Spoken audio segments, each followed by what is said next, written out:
From the Joy News Center.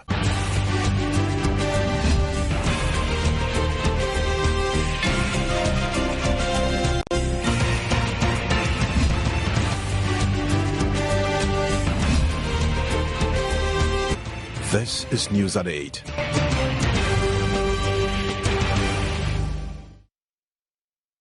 Good evening and welcome to the Primetime News Bulletin here on the Joy News channel. Tonight, President Mahama commissions 1 unit of the Bui hydroelectric dam project with a warning that the country's energy problems are not over yet. We'll find out how the additional 130 megawatts will impact on the current electricity supply situation. Meanwhile, a presidential directive to have prepaid meters installed at all government installations has not been complied with. We have some answers as to why that is.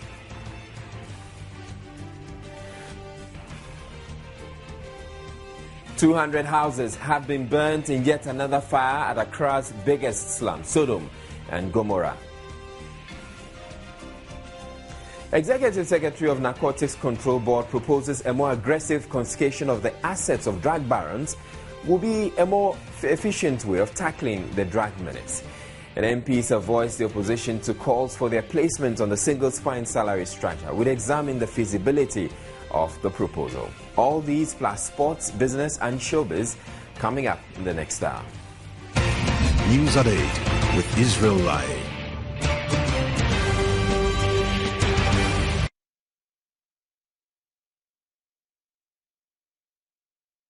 Now, our first story. President John Mahama has commissioned the first phase of the Bui hydroelectric power project, formally introducing some 130 megawatts of electricity into the national grid. The operationalization of one of 4 units at the power plant is one of the measures government says should help ease the current energy crisis. Addressing the ceremony, however, the president warned the crisis is not yet over. Today, I'm happy to switch on the first power of the Bui hydroelectric dam, which will bring on stream an additional 133 megawatts to our national grid, while we continue to work towards bringing on stream the entire 400 megawatts by the close of this year. And let me explain that this is not the official commissioning of the Bui hydropower project. This event represents just the switch on of first power from this plant.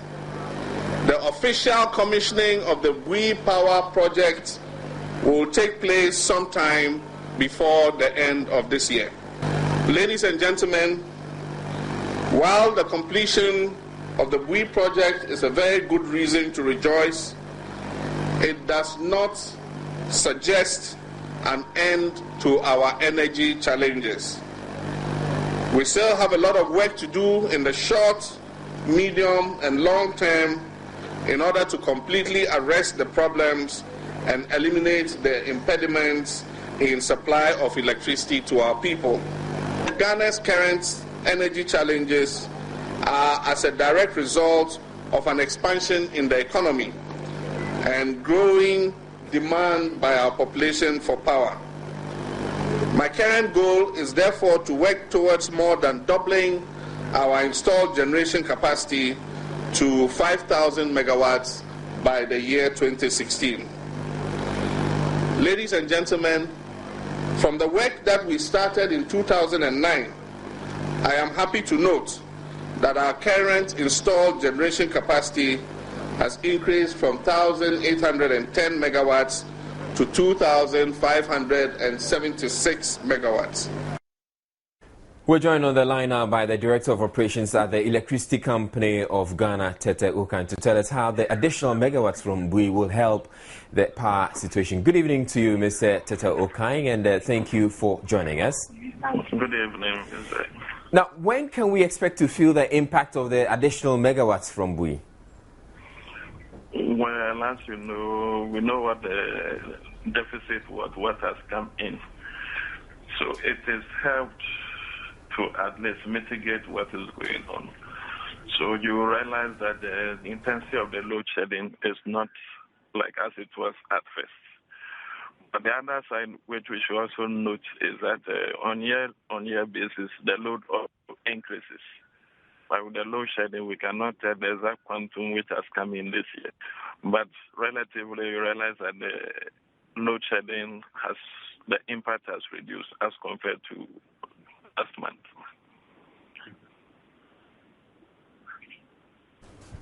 All right, so when can we expect this to, show up in the load shedding? Are you going to review that load shedding or load management schedule so we can have to get to feel this properly? When we'll have a joint meeting, and then we'll look at all the situations, and then we'll look at what deficit we have, and then maybe come up with another schedule. As of now, what we are doing is we are just using the old schedule, but we don't shed so much because we don't need to shed so much. But we'll soon have a meeting to look at the deficit, and then we'll come up with a new program if there's a need for it. All right, thank you very much. Tete Ukan is the Director of Operations at the Electricity Company of Ghana. In a related development, former President Kufuor has expressed grave displeasure that he was not invited for the commissioning of the Bui hydroelectric dam project. In an exclusive interview on our sister station Asempa FM's Ekusi Seng program, the former president said it is very painful to be sidelined in the commissioning of a project which was very dear to his heart. Bui dam, sisi adubia power no. Asempa FM. Nemo me sabia metwe obi akwa invite me sabi bisa akoso. Me nche sabi bia akoso ho. Anti me nwa krade but ubeni. Meanwhile, the Head of Communications at the Ministry of Energy, Petroleum and Energy says that the former president will be invited to the actual commissioning of the entire project, or when the entire project is done. Now, a significant number of government installations are still drawing electricity with postpaid meters, despite a presidential directive that those meters be replaced by April 13. The directive aims to reduce wastage and better manage government indebtedness to the utility companies, a major reason assigned by the companies for their inability to keep up with demand for power for domestic and industrial purposes. Abigail Adumako has been assessing compliance with the directive. It is common to see office lights, air conditioners and other appliances left on needlessly during the day or sometimes overnight at government installations. So much so that a significant amount of government's massive indebtedness to the utility companies of about 80 million Ghana cedis could have been avoided if power was used prudently. The original directive by President John Mahama, then Vice President in 2010, and re-echoed this year, is hoped could drastically curb the waste at the various ministries, departments and agencies. Joy News random checks at some of the MDAs, however, reveals a number of the ministries are yet to get their prepaid meters installed 3 years after the directive was issued. The Ministries of Agriculture and Lands and Natural Resources were two such MDAs. The annex of the Ministry of Agriculture, however, has a prepaid meter installed, likewise offices at the Cocoa Board Division, the VRA and ECG itself. The Energy Ministry also had prepaid meters, but also had renewable sources as well. Since 2009, we realized that on a monthly basis, we make a savings of between 1,100 and 1,500 Ghana cedis. So it's something that is very helpful to us. And we encourage other ministries to do that. Because you see, if this credit meter, because you're using and not paying, you don't realize the amount you use until they bring you a bill. But if you're using a prepaid and you buy, say, X amount of money, credit, and within a short time you finish using it, and you ask yourself, how come that I'm using so much money on power? So you may want to see whether there are some excesses somewhere that you can cut off. That's exactly what has helped us in the ministry here. The head of communications at the ministry, however, insists government has not abandoned the idea and will persist until all the MDAs comply.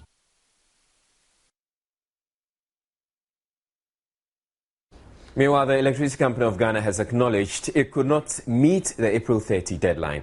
It's as though it is 80% through with the installation of about 1,935 prepaid meters out of 2,555 units. They will require additional 3 months to complete the exercise. Abigail Adumakenchi again.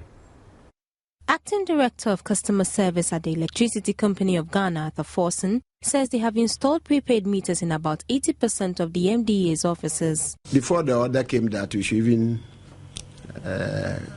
finish with the installation in April, we already installed about 1,413 because we started somewhere in 2010. By June 2011, we had already installed 1,413. And as at yesterday, we had installed about 580. So now we have installed about 1,995 as against the pre-survey quantities of about 2,550. So it's more than 80% coverage. In the prepaid, I'm talking about the prepaid zones. We are still mopping up. As I'm saying, there's still a small difference to cover. And as we are talking now, installation is ongoing. He also explains why they will need extra 3 months to finish the exercise. It's not something that has been completed. There are some areas where we saw that the low levels were very high. Those places have got very high levels, and after the pre-survey, we have to identify the type of meter that will be suitable for those premises. That's why there's a short delay in some of them. What do you call it? Security agencies, hospitals. These are very sensitive areas. And you can't just walk in and want to install a meter. You have to engage discussions with the heads of departments. That's why we have not been able to complete it.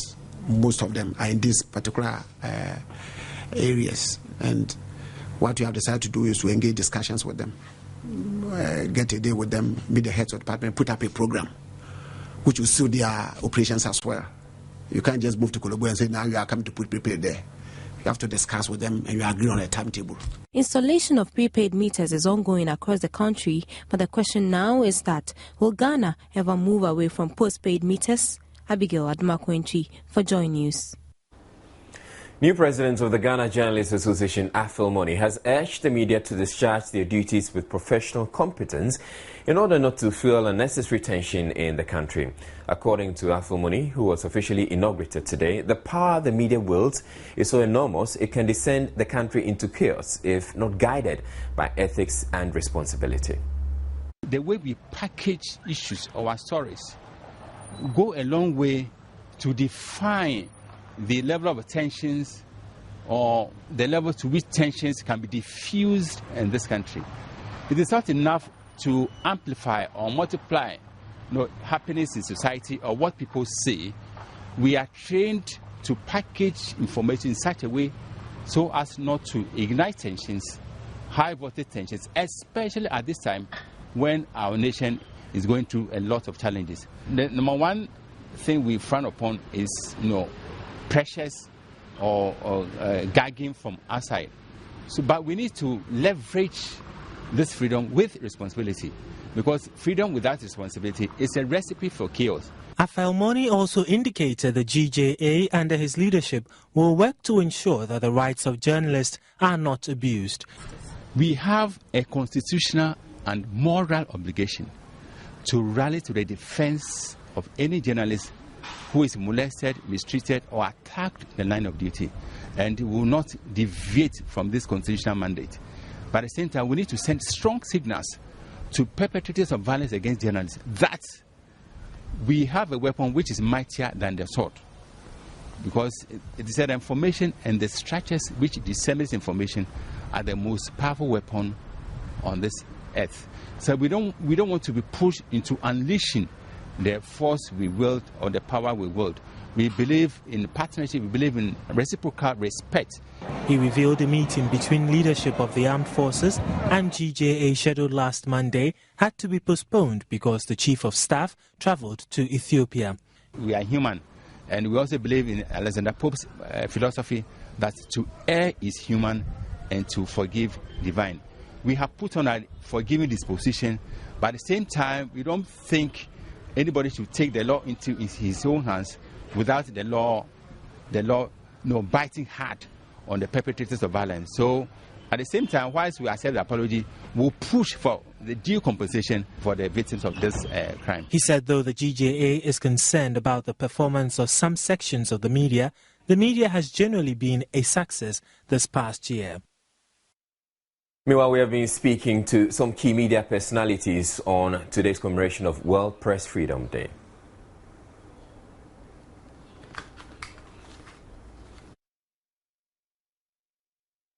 You that later, but right now the International Fellowship Program and International Scholarship Program for persons in deprived communities has been celebrating its contribution to enhancing the capacity of the country's human resource base.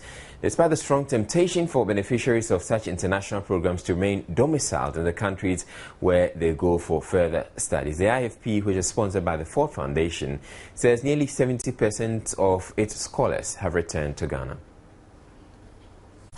The Ford Foundation created a fellowship program in 2001 on the premise that given the right tools, committed individuals from disadvantaged communities could succeed in postgraduate studies and advance social change.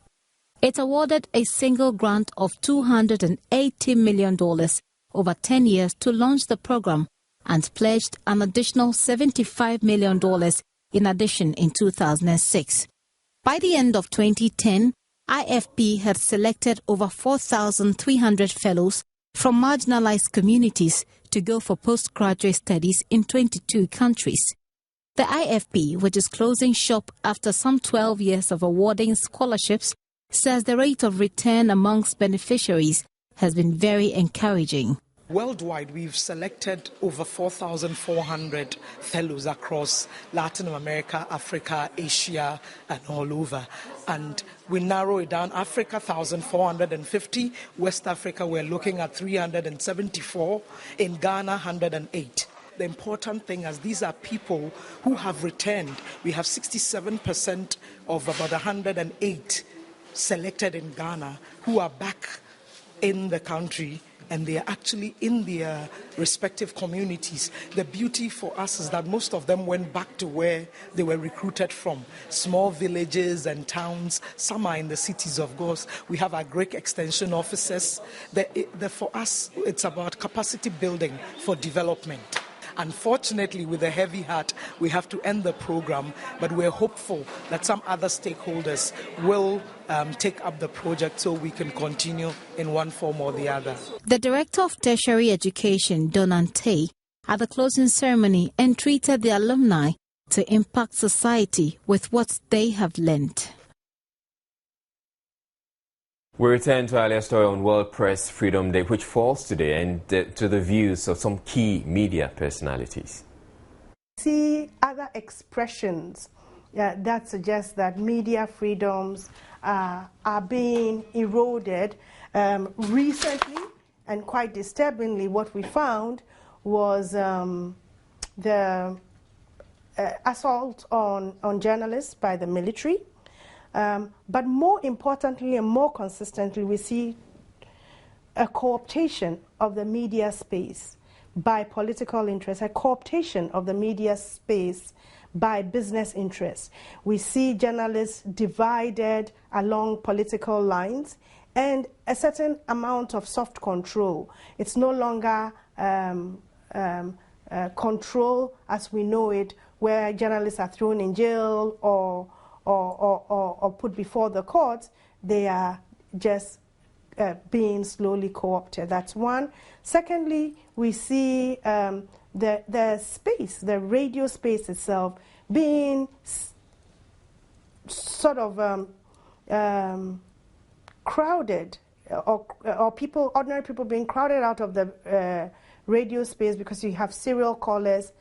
And these serial callers are really organized political blocs. So really, when we hear discussions on radio, we have to wonder, are these genuine expressions or are these organized political opinions designed to get a particular parochial political agenda put before the public? The media has been fairly balanced as far as radio is concerned. The newspapers are very slanted.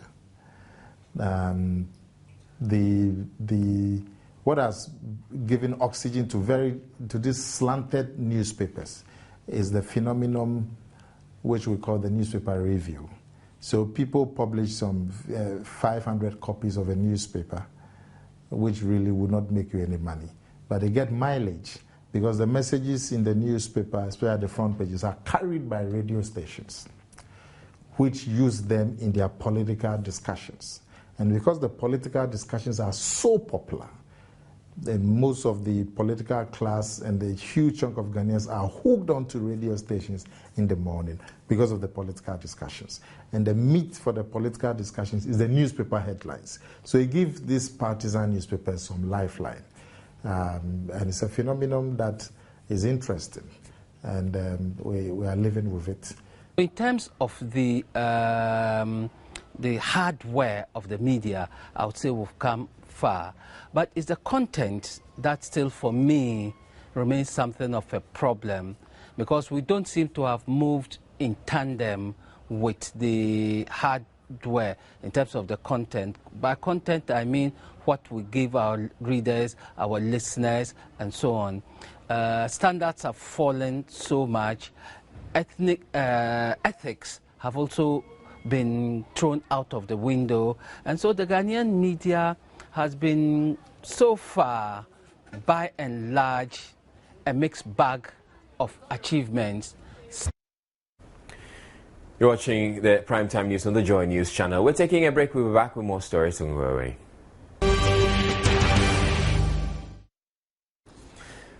The Executive Secretary of the Narcotics Control Board is proposing a more aggressive confiscation of the assets of drug barons to discourage their activities.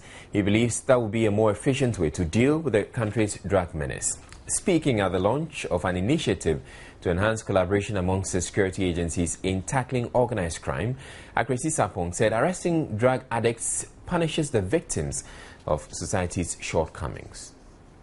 The National Integrated Program is spearheaded by the United Nations Office on Drugs, which has indicated that besides drug trafficking, there is evidence of drug production and an increase in drug abuse, trafficking of persons, arms, and minerals. The prevalence of counterfeit medicines has also been identified. The NACOP boss says the NIP will act as a catalyst for a number of legislative reviews leading to the establishment of a national criminal database, advanced training for security agencies to fight terrorism, and most importantly, confiscating proceeds from crime as well as funds for terrorism.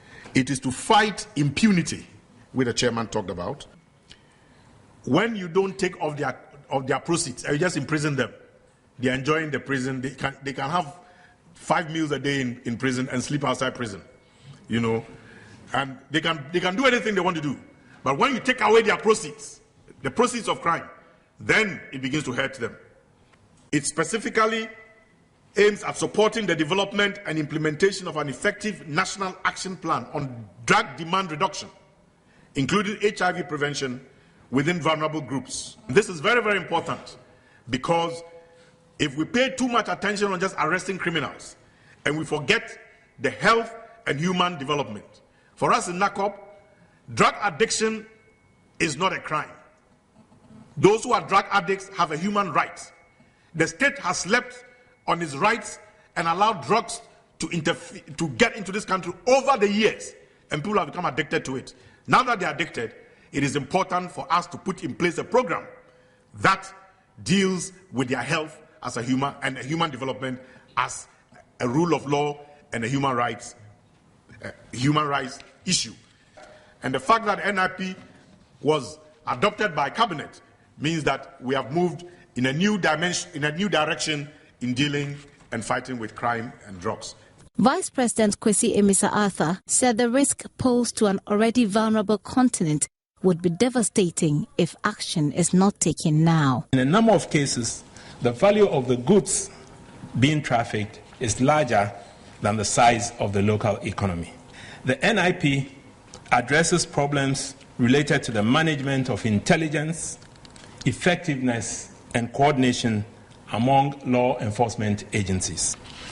It must be noted that the National Integrated Program, though supported to a large extent by UNODC, is a document that shall be operationalized by the Ghanaian government in partnership with the UN and international partners. Other speakers, including the acting IGP, Mohammed Ahmed Al-Hassan, and the Attorney General Marietta Opon-Brew, were emphatic on the need for more training for the country's security agencies to be able to handle the sophisticated and emerging trends in illicit drug and criminal activities. Other West African countries are to develop their own NIPs so that the efforts against transnational organized crime are appropriately coordinated. Gifty Ando-Apia for Joy News. The Police Motor Traffic and Transport Unit, MTTU, has postponed the implementation of the spot fine to enhance public education of the new traffic regulations. The MTTU earlier announced it will from this month begin charging a spot fine for motorists who flout road traffic regulations in order to punish them and improve road safety.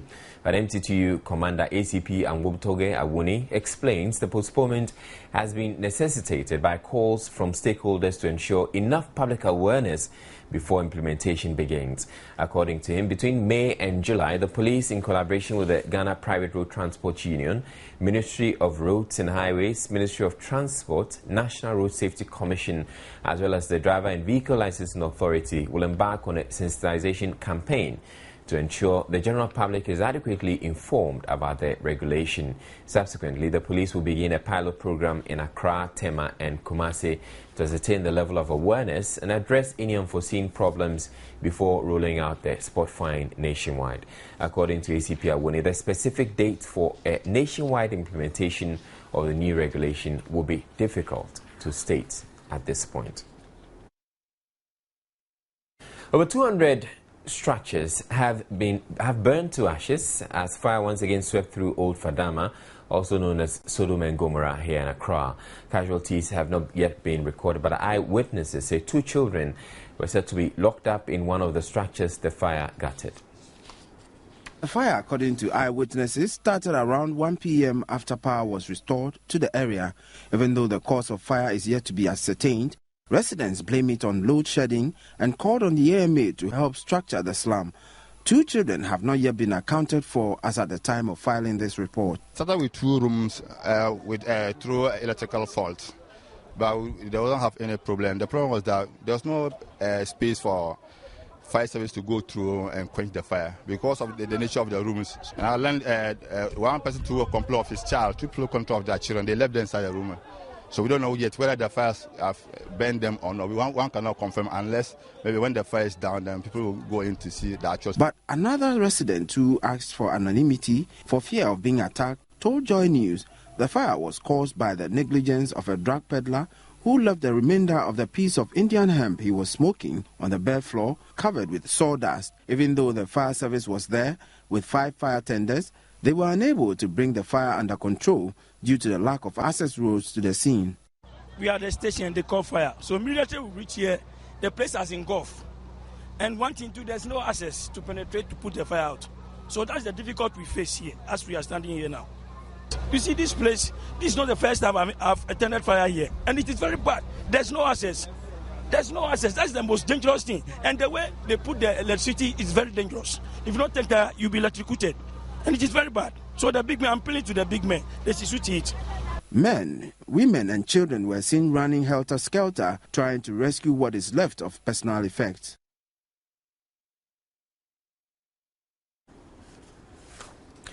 You're watching the primetime news here on the Joy News channel.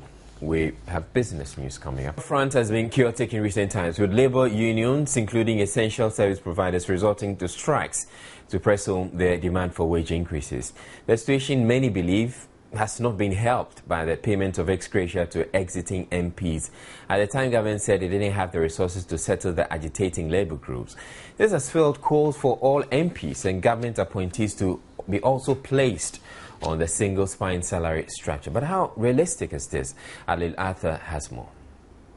While striking unions say they are just demanding what is due them, President John Dramani Mahama on Labour Day stated their actions were fostered by self-centeredness. Secretary General of the Ghana Trades Union Congress, Kofi Asamoah, at the National May Day Parade in Takoradi, also proposed Article 71 office holders, including MPs, ministers and judges, should all be placed on the single spine pay policy. No one can justify the situations where a group of people receive hundreds and thousands of cedis as compensation for only 4 years of public service as parliamentarians or working in the executive branch of government, whilst others receive peanuts, more than 30 or 40 years of public service as civil servants, teachers, nurses or police officers. We must together tackle this injustice frontally. Our proposal is that all public office holders specified under both Articles 71 and 190 of the 1992 Constitution must be placed under the same salary structure. This suggestion, however, seemed unacceptable to both majority and minority MPs. NDC MP for Ashaiman, Alfred Agbeshi, on Adom FM indicated the law governing Article 71 office holders was written by the people. And the law has provided Article 71. And Article 71 was provided by the people. The hairdressers, all of them make and do the Constitution. If at that time they felt that Article 71 will help solve the problem, because you can't expect that you there, being the head of a department, who may be on the same level somebody who is another department. There will surely be differences. You cannot avoid it. God did not make all of us the same. God did not make everybody the same. Some are tall, and some are small, and some are short. So definitely there will be differences. I'm saying it because of the recent development that has come. As if the MPs want to take something, they are irresponsible, they are people who don't care about other people's interests. But MPs did not write Article 71. Minority Leader Oseiche Mensah-Bonsu, in reaction to the suggestion, told Joy News politicians should not be asked to share in the poverty of single spine. According to him, ensuring equity in remuneration is not to bring politicians down to the single spine, but rather to upgrade public sector workers to higher pay grade. It seems the only time MPs find common ground is when an issue serves their interest. This, Justice VCRAC Crab observed when he delivered CDD's 9th Krontini Akwemu lectures last month.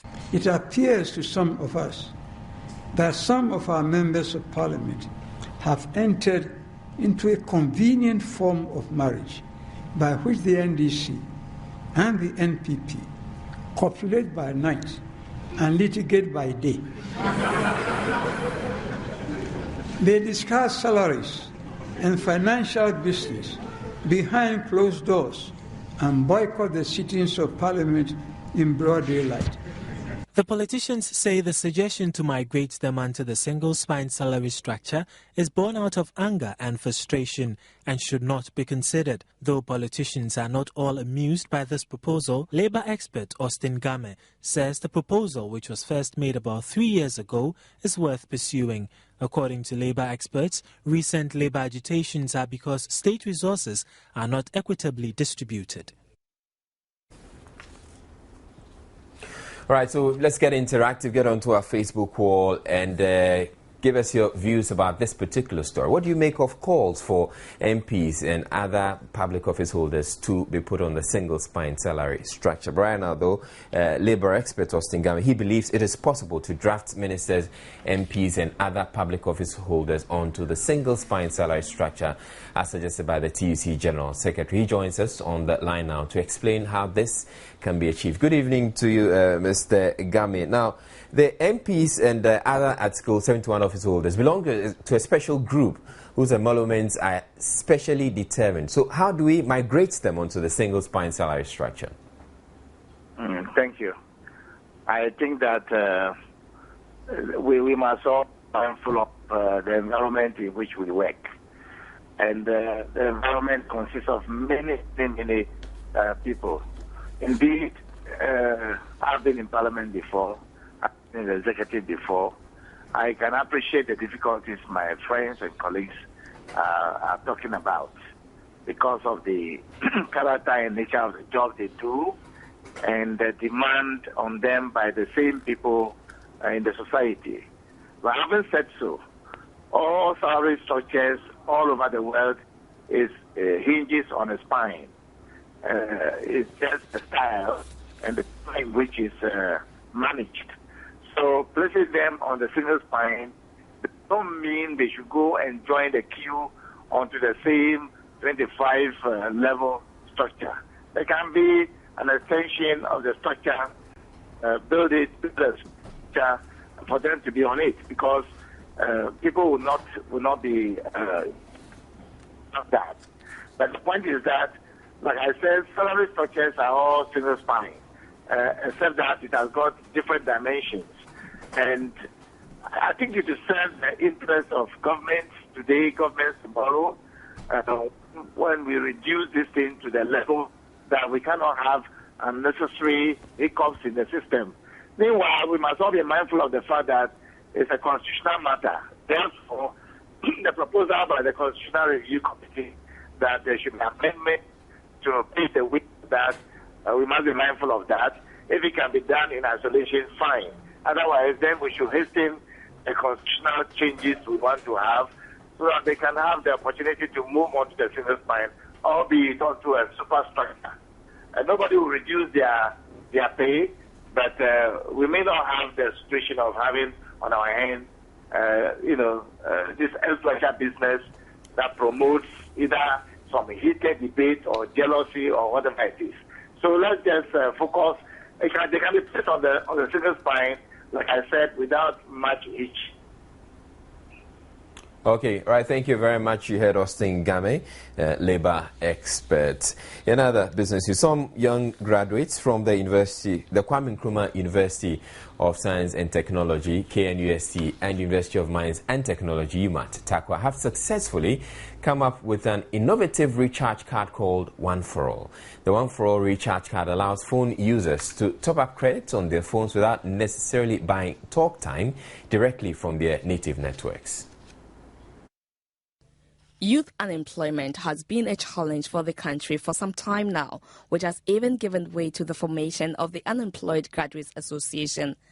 The young graduates, having completed the Kwame Nkrumah University of Science and Technology, KNUST, and the University of Mines and Technology, UMAT, TAKWA, have successfully untucked themselves from the unemployment dilemma. They have innovatively designed a state-of-the-art recharge card that gives network users easy access to airtime service anywhere in the country, where previously these network users had been limited to only recharge cards of their native network providers. You buy your voucher on the street, you scratch, and you have a universal code to use to do the top-up. One code for all networks. When I say universal code, it's the same code. So you don't have to keep so many codes in your head. Now, we look at, so you dial, you end it with hash, you push, send as usual, we call it USSD interrogation. Then you get as a response, unsuccessful charge, that's your, if your PIN is valid. Some people will start asking a lot of questions in their mind. What happens, how will I be charged when I make a call? It has nothing to do with how much you'll be charged. Is basically you want airtime for your provider and we make the airtime available for you. As to how much you'll be charged is the telecom provider's rate of charging. In a speech read on his behalf, the Minister for Communication, Dr. Omane Boama, commended the innovation, which is called One for All, and challenged other youth to also explore their entrepreneurial skills for the development of the country.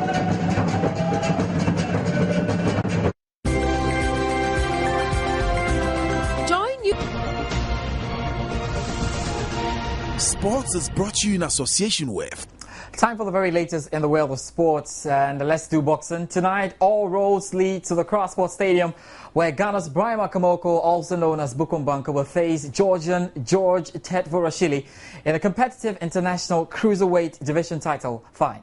The bout would offer Bukum Banka the opportunity to seek glory in his newfound weight division, and he seems buoyed to win tonight's encounter. The cruiserweight countries of our 10 rounds, George Tetvorashvili. What are the officials of George So is it true? Are you okay? Please put hands together for Brahma Kamoko. Because I know that you guys are good boss. I'm watching the television. You have the correct rule, everything fitness, and I'm feeling out for this guy to stop up your hands tonight. By the grace of God, it can be happy. Oh, I made the light weights already. This was the official win. That they win the 95 and I win 91. This one, if you got accredited before they go this extra. Okay, are you stopping him or are you going to go through the rounds? You're right. Oh, my point is, he's tired. I want to tell them that everybody come here to come and watch the Red Bull, but we know the can't have it. I'm not tired this time. I'm fighting well. Everybody know that I'm the boss at Ghana. You want to be a world champion. But I want everybody to come to play for me to be a world champion. I'm mentality. Right, so after news, make your way to the Crossbow Stadium and find exactly what will happen between Bukom Banku and George. Very interesting one. Now, let's do soccer. And we continue the build-up to Sunday's local El Clasico between Accra Hearts of Oak and Kumasi Asante Kotoko to be staged at the Crossbow Stadium. And fans of both teams have been talking up their chances. Accra Hearts of Oak need maximum points to continue the surge on the log, whilst Kotoko need saying to feather their claims of silverware. George Sports caught up with these fans. Now our team have built up. If you can see from 14th position, from 14th to 8th position. So you can see that things are going on well. And then the FA Cup too, you can see that things are going well. So I know House definitely will win. Oh, everybody is expecting tough match to be played. Kotoko will surely win. Why? Because Kotoko is in form. So they can win this match. Kumasi should also be on their own. But as long as I'm in Accra, I always would go with Accra Suffolk. That is what they always say. I've always heard their comments, and they always say that. But at the end of the day, it is not what you say that really plays the ball. The person who played. All right, so this weekend there are bigger games. You know, we have Accra Hearts of Oak, Asante Kotoko in England. We have Chelsea, Manchester United. In Germany, we have Borussia Dortmund, Bayern Munich. In Italy, we have Napoli, Inter Milan. So very interesting games. Hope you can catch all of that as well. My name is George Addy Jr. That'll be all for sports tonight. Do you have a good night? Israel joins us for Showbiz. Sports was brought to you in association with. Right, so on Facebook, I asked you what you make of calls by the TUC to migrate all MPs and the public servants onto the single spine, or government officials onto the single spine salary structure. And I've gotten quite a number of comments coming through. Amadou Issa says, good. Avega Franklin Avega says, is welcome news. We hope it will be fast. Emmanuel Kojo Awuahene Champon says, welcome. James Raymond Ejapon says, excellent idea. Tenny Kofi Raphael says they have a point. Zeblim Nuruddin says they should be migrated onto the single spine pay policy to avoid cheating. It is painful to work for 30 or more years and end with a meager pension, and someone in parliament for 4 years take 200,000 Ghana cedi suspension.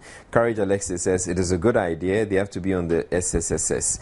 And the only annoying part is what the minority leader said. That's an insult. And then Nanaya Otuahene says this is long overdue. If they consider themselves public servants like the rest of us, then they should. But if they consider themselves landlords and the rest of us as tenants, then anybody's guess is as good as mine. So I'm sure your comments are going to keep coming through on our Facebook wall. Just post them. But thank you for sending us those comments. Before we go, a quick run through our top stories. President Mahama has commissioned one unit of the Bui hydroelectric dam project with a warning that the country's energy problems are not over yet.